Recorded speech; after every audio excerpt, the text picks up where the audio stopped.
Evening all. It is evening. It's nearly 7:15, is it? Let's see. No, 25 to 7. Dixon and Doc rain check in. Weather report Dublin. Lovely this morning, and then the rain bucketed down just when we were finishing the golf. Um, didn't lose any money. Should have. 3 up, 3 to go. Lost the last 3 holes. Couldn't believe it. Anyway, we didn't lose. That was the main thing. Now, today, I said months ago when this came to an end, which I assumed was when the lockdown was going to be over and all that. I didn't anticipate Facebook having these rules. Now, I may be misinterpreting the rule, I'm not sure, but I'm just assuming that for the moment, this is, just at the moment, my last day to perform at the Signifyin. And it's one I've been looking forward to myself. Because I told you way back I'd do the music of one of the greats, my hero, Oscar Brown Jr. Now, for those of you who don't know, Oscar was an American from Chicago and the Windy City. And if you go back to the very early days of Irish television, RTE, Radio Telefís Éireann, when RTE was launched, you must appreciate they didn't really have any, more or less, any home-based programs. They were all imported programs. So from America, you got the likes of, well, what I would remember was things like The Lone Ranger and Tonto. They would have got things like what was that? Lucille Ball, Here's Lucy. Subsequently, Maxwell Smart. But even before that, they were getting stuff like Green Acres and Mr. Ed. And what else would they have been getting in? They would have been the main things that actually were being brought in and shown on television. Now, subsequently, RTE started making their own programs. I think maybe Talca Row was the first soap opera that the Irish TV produced. But there was very little by way of music at the time. So what they did was they imported a lot of stuff from America. And one of the programs they imported was a jazz program hosted by Oscar Brown Jr. And that's how my older brother Jim came across Oscar Brown Jr. and adored what he was doing. And I suppose, in view of the fact that our complete family, everybody in the family, got involved in theatre in the North Wall, in Seville Place and Oriel Street in the Oriel Hall, a lot of the songs that Oscar Brown Jr. was singing and composing and writing, they were semi-theatrical, really, because he was doing shows. He was doing musical theatre. He had this show called Mr. Kicks. It was just a huge production and ran in America. And I think actually may have gone to London, because I remember reading something about Joan Littlewood took an interest in Oscar Brown Jr. and put on some of the shows in London. So that's how basically we got involved. Now, Jim would have been the first in the family to look at that stuff and listen to it and influence the rest of us. And he did. And I have to be honest, I wouldn't have really known too much about Oscar Brown Jr. if it wasn't for Jim. So I started investigating myself, and his stuff was just sensational stuff. For me, there's songs about people, about relationships, about cheating, about, just every emotion that you can actually go through. Funny songs, humorous songs, sad songs, songs about working, songs about going to prison, songs about losing your loved one, whatever. And then he wrote these really funny songs. And I want to do one. I said I'd do one song unaccompanied because I don't have any music. I've no music for this. So I'm going to have a go at a brilliantly funny song from Oscar Brown Jr. It tells a story about a monkey. It's called the Signifyin monkey. And hopefully I can get myself together on this and do it justice. Hang on.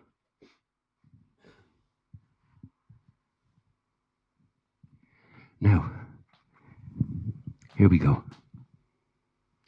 There's about 4 or 5 verses in this, and it's basically, it's as I keep saying, it's one of these story songs. It tells a great little story about a monkey in a tree looking down at the world. Have a listen. Said the signifying monkey to the lion one day, hey, there's a great big elephant down the way. Going round talking, I'm sorry to say, about your mama in a scandalous way. Yeah, talking about your mama and your grandma too. And he don't show no respect for you. And you ain't here, and I sure am glad, 'cause what he said about your mama made me mad. Signifying monkey, stay up in your tree. You are always lying and signifying, but you better not monkey with me. The lion said, yeah, well, I'll fix him. I'll tear that elephant limb from limb. Then he shook the jungle with a mighty roar, took off like a shot from a 44. He found the elephant where the tall grass grows and says, I come to punch you in your long nose. The elephant looked at the lion in surprise and says, boy, you better go pick on somebody your size. But the lion wouldn't listen. He made a pass. The elephant slapped him down in the grass. The lion roared and sprung from the ground, and that's when that elephant really went to town. I mean, he whipped the lion for the rest of the day, and I still don't see how the lion got away. But he dragged on off, more dead than alive. That's when the monkey started signifying jive. Signifying monkey, stay up in your tree. You are always lying and signifying, but you better not monkey with me. The monkey looked down and said, ooh-wee, what is this beat-up mess I see? Is that you, lion? Ha ha, do tell. Man, he whipped your head to a fare-thee well. Give you a big little rubber-dubber. You supposed to be king of the jungle. You big overgrown pussycat. Don't you roar. I'll hop down and whip you some more. The monkey got to laughing and jumping up and down, but his foot missed a limb and he plunged to the ground. The lion was on him with all 4 feet, gonna grind that monkey to hamburger meat. The monkey looked up with tears in his eyes and says, please, Mr. Lion, I apologize. I meant no harm. Please let me go. And I'll tell you something you really need to know. Signifying monkey, stay up in your tree. You are always lying and signifying, but you better not monkey with me. The lion stepped back to hear what he had to say. The monkey scampered up a tree and got away. What I wanted to tell you, the monkey hollered down, is if you fool with me, I'll stick the elephant on you again. The lion just shook his head and said, you jive. You and your monkey children want to keep alive. Up in them trees is where you better stay. And that's where they are to this very day. Signifying monkey, stay up in your tree. You are always lying and signifying, but you better not. No, you better not. You will always lying and signifying, but you better not monkey with me. The Signifying Monkey. What a great song. I'd love to have music for that. Wow. Wouldn't that be a fantastic song in a show? Yeah, it would be. I rather enjoyed that. No hiding place in a song like that, I can tell you. Anyway, my next one is Oscar Brown Jr.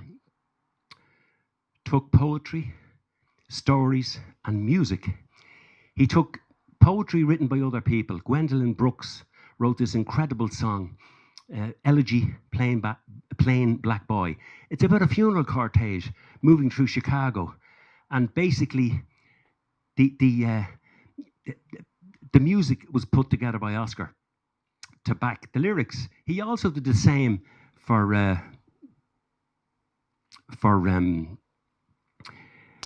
what was the thing? There's a famous writer, an American writer. I'm trying to think of his name now. Gwendolyn Brooks wrote that poem. It'll come to me in a minute. He took the lyrics of this. It's When Melindy Sings was the name. It's on the second album I think he brought out, Between Heaven and Hell, and it's he just took the lyrics and put music to it and made an incredible song about it. Now, this song is the reverse of that, basically. What he did on this song was he took the music composed by one of the great, absolutely top men at the time.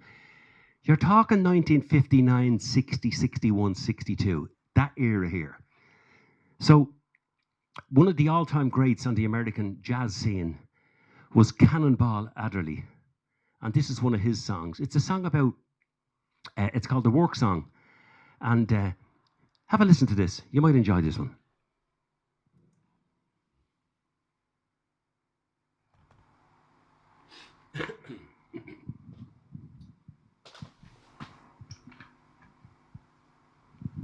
One, two, 1, 2, 3. Breaking up big rocks on the chain gang, breaking rocks and serving my time. Breaking rocks out there on the chain gang, cause I've been convicted of crime. Only said it right there while I hit it, and I reckon that I ought to get it. Been a working and a working, but I still got some terrible long to go. I can rid the crime, Lord, of needing, crime of being hungry and cold.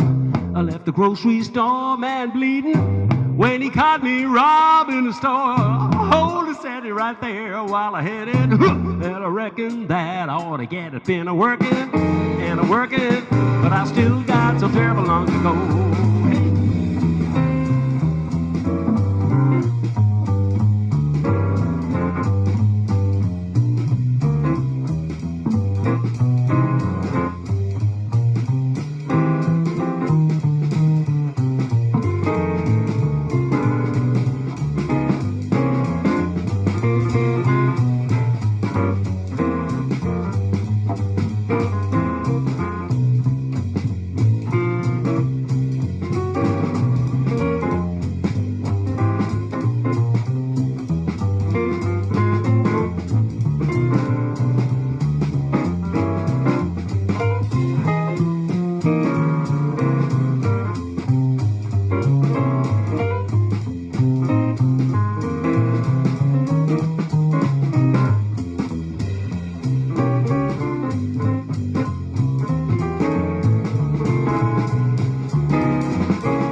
Judge, you say 5 years hard labor, on the chain gang you wanna go. Hear the judge say 5 years labor, heard my woman scream, Lordy no. Only said it right there while I hit it, that I reckon that I ought to get up in a working and a working, but I still got to live long to go. Honey, my sweet honey baby, I wanna break this chain off and run. I wanna lay down somewhere shady, Lord, it sure is hot in the sun. Hold it steady right there while I hit it, that I reckon that I ought to get it. Been a working and a working, but I still got so terrible long to go. I've been a working and a working, but I still got so terrible long to go.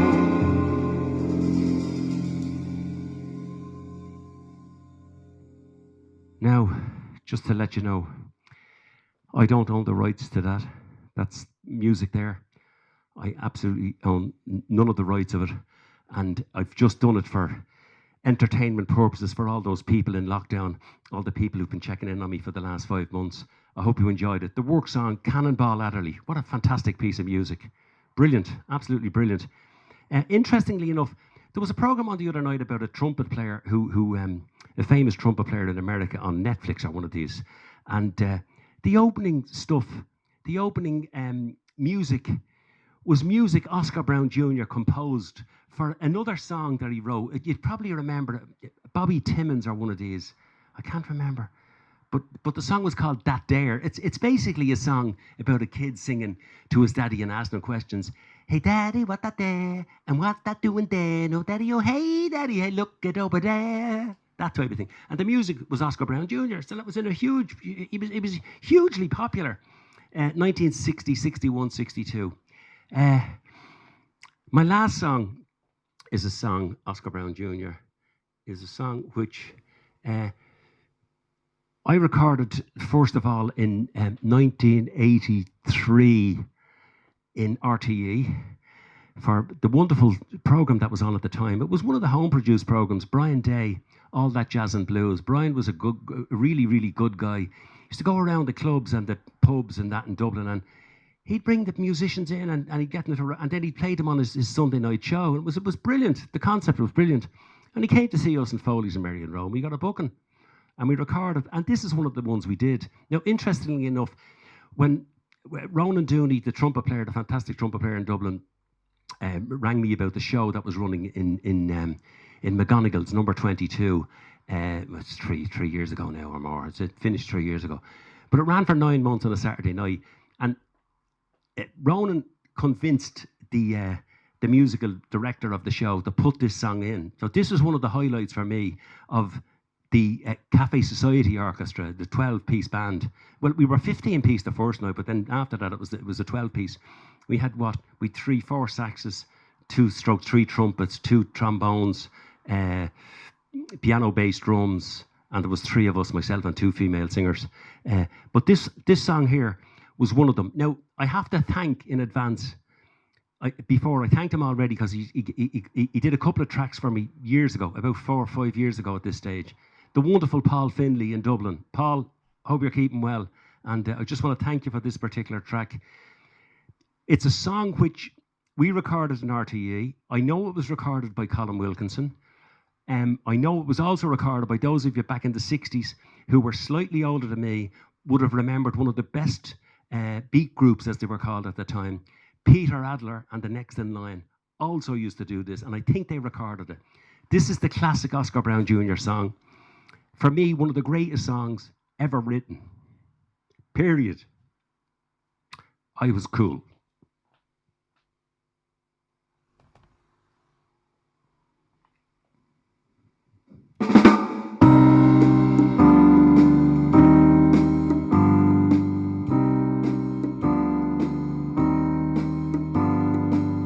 I've always lived by this golden rule.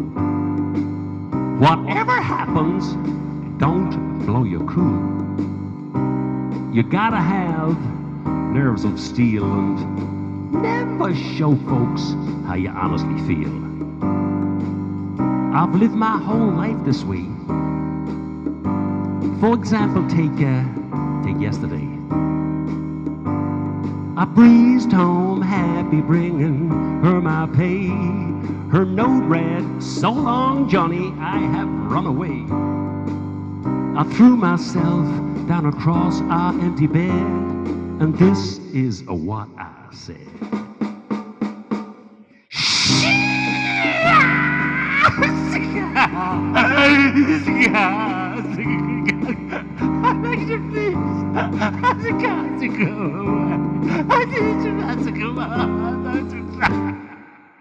But that was cool. So I'd one for the road at an all-night bar. I wound up so loaded, I tore up my car. The judge, he threw the book at me, and when I read his sentence, there I said, "Give me a break, come on, please, Judge. I'm down on my knees. I'm begging you. You gotta give me But that was cool.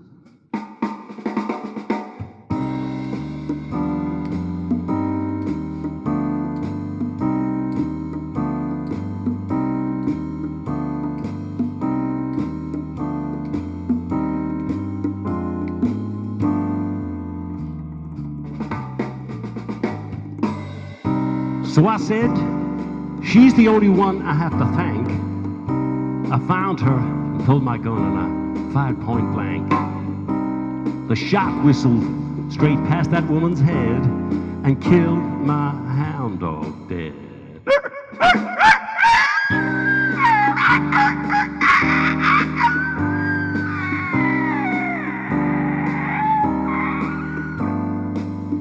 As they carried me away, I was over here to say, be cool, stay cool, keep cool.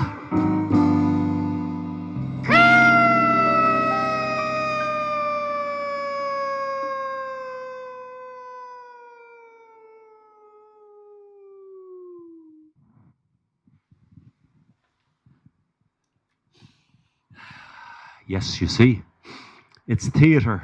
Basically, that was basically what I was saying way back when I said I'm going to write the show. That's the stuff that's going into the show. I can tell you, the one-man show telling my life story. I hope you've enjoyed my little story about Oscar Brown Jr. One of my biggest regrets in life. I toured with a theatre group in Chicago in 1972 and never bothered to check him out. That would have been something. And my dear brother-in-law, Ken, up in heaven, he saw Oscar Brown Jr. Wow. Wow. He saw him perform. And I think he was the only white guy in the audience, he told me. They were looking at him and, what's he doing here? Ken Rafferty, God love you.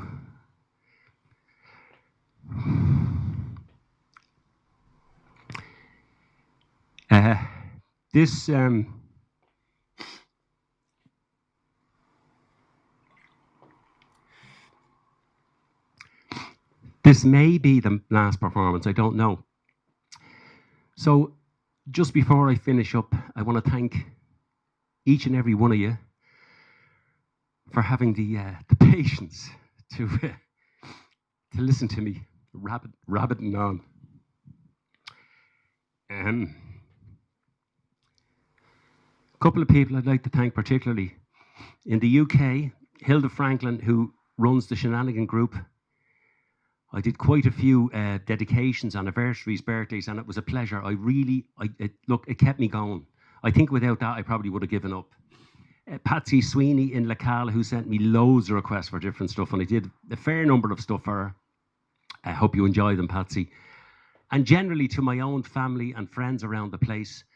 And my musician friends particularly, Mick MacDonald up in Cavan, John Graham up in Kells, the K Twins, Paul and Jerry, Tom Cole Jr., they all tuned into me most of the time, and I thank you from the bottom of my heart. I hope I can get back. I'd miss this, I really would. Anyway, thanks to each and every one of you. Keep yourselves safe, keep the social distancing, washing the hands, wearing of the masks. Look after yourselves and your families. We love you to bits. Until we meet again, thanks a bunch. Take care and bye-bye now.